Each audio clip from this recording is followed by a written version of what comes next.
Alrighty guys, Chippy12 here, and tomorrow is the pre-release of the Born of the Gods set. So, as I always do when a new set comes out, I'll be giving you guys what I think are the top 10 cards from the set for Cube.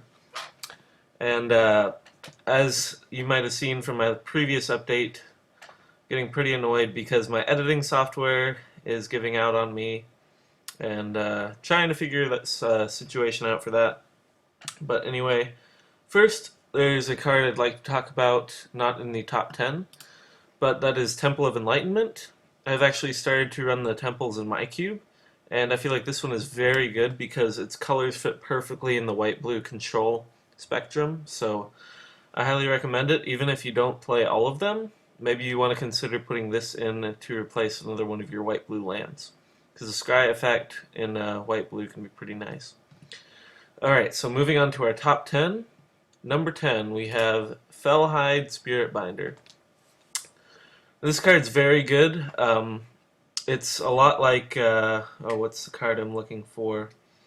From Avacyn Restored, the 5 cost. This one's only 4, and it's a 3/4. Inspired. When it becomes untapped, you may pay a red and 1. And if you do, put a token on the battlefield that's a copy of another target creature, except it's an enchantment in addition to its other types. It gains haste, exile it at the beginning of the next end step.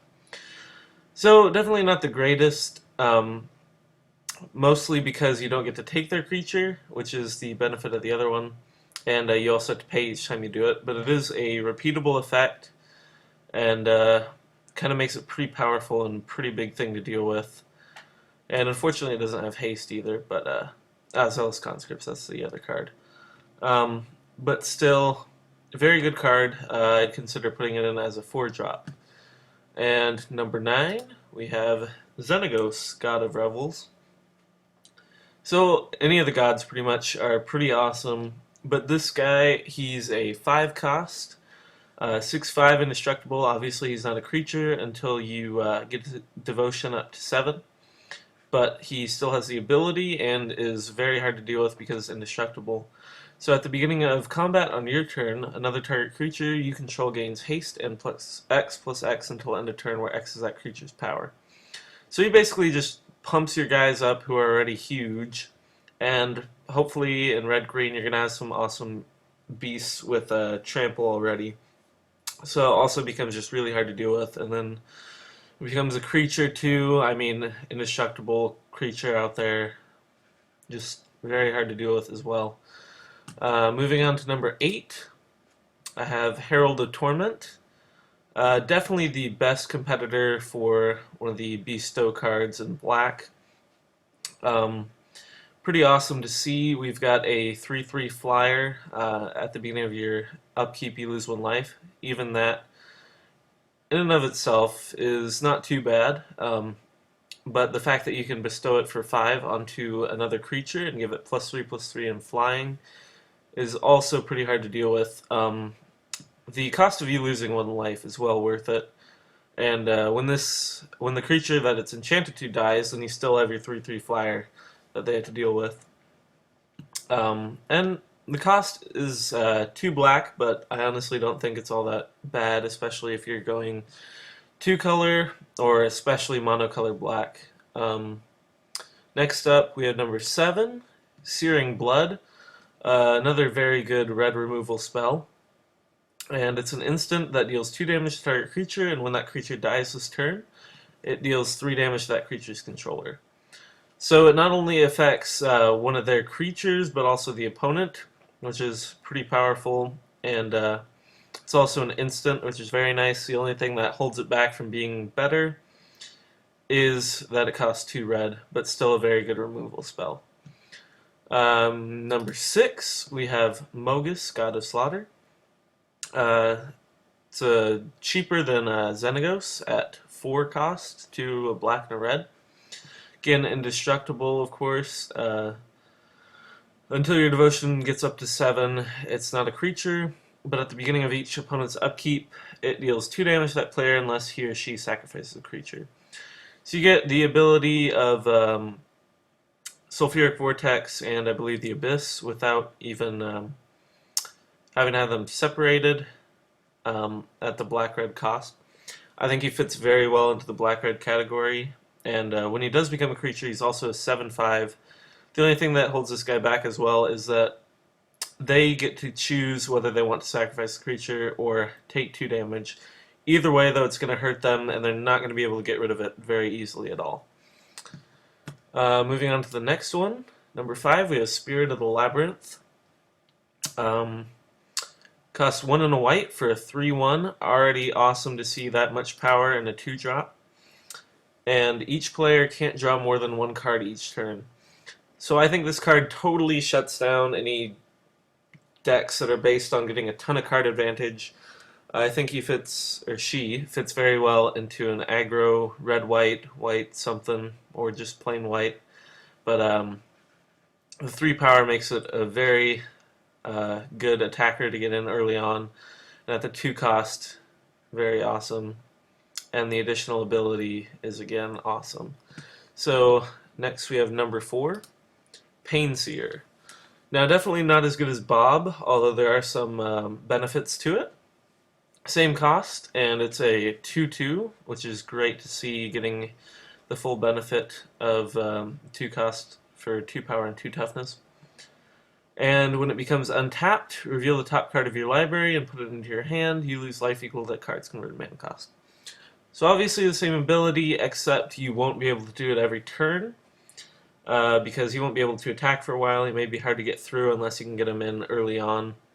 But if you have another way to use tap and untap benefits, just through various cards, get some combos going. You can use this even multiple times per turn and just get some crazy card advantage going on. Especially if something like Sylvan Library out, where you can affect what cards is on top of your library or top. Moving on to number 3, Coarser of Krufix.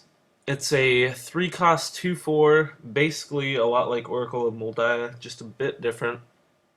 Play with the top card of your library revealed. You may play the top card of your library if it's a land card. Whenever land enters the battlefield under your control, you gain 1 life. Obviously, we don't get the additional land each turn, which is obviously something that's holding us back, but still being able to see the top card of your library if you're running low on land. This extra benefit here of the gaining 1 life is pretty sweet as well. And it costs 1 less than Oracle of Moldiah, even though it costs 2 green, it's still well worth it. And has a nice power and toughness, higher than Oracle of Moldiah. And I think that makes it just much harder to get rid of, and also a valuable blocker as well. Moving on to number 2, we have Kiora, the Crashing Wave. So it fits very well into Simic. We've got 2 green and a blue for a 4 converted mana cost. So look at the first ability. +1 until your next turn. Prevent all damage that would be dealt to and dealt by target permanent and opponent controls. It's always good to see that a Planeswalker has a way of protecting itself, and if your opponent just has something really big that you can't deal with at the time, just use that ability, and until you get up to a high enough loyalty to use the final, you'll be pretty well set if you can deal with their other creatures. -1 is also very good. Draw a card. You may play an additional land this turn. Great for card advantage and also land advantage. Not much more needs to be said. -5 is just ridiculous. You get an emblem with, at the beginning of your end step, put a 9/9 blue Kraken creature token onto the battlefield. So getting a Kraken each turn isn't bad, especially when they're 9/9s. So if you can get that, I mean, if you can hold it out, you can pretty much win the game. Very well fits into a mid-range green-blue deck, and I say it's pretty sweet to have in a cube deck. So number 1, we've got Rimas, King of Oreskos. So at 3 converted mana cost, we've got a 3/4, which that value is just already awesome. Also, he's got Vigilance, and whenever he attacks, put a 1/1 white cat soldier creature token on with Vigilance onto the battlefield attacking. And whenever it blocks a creature, put a 1/1 cat soldier creature token with Vigilance onto the battlefield blocking that creature. So the second ability may not be all that great, as you wouldn't really need that extra blocker, except that you get more tokens pumped out.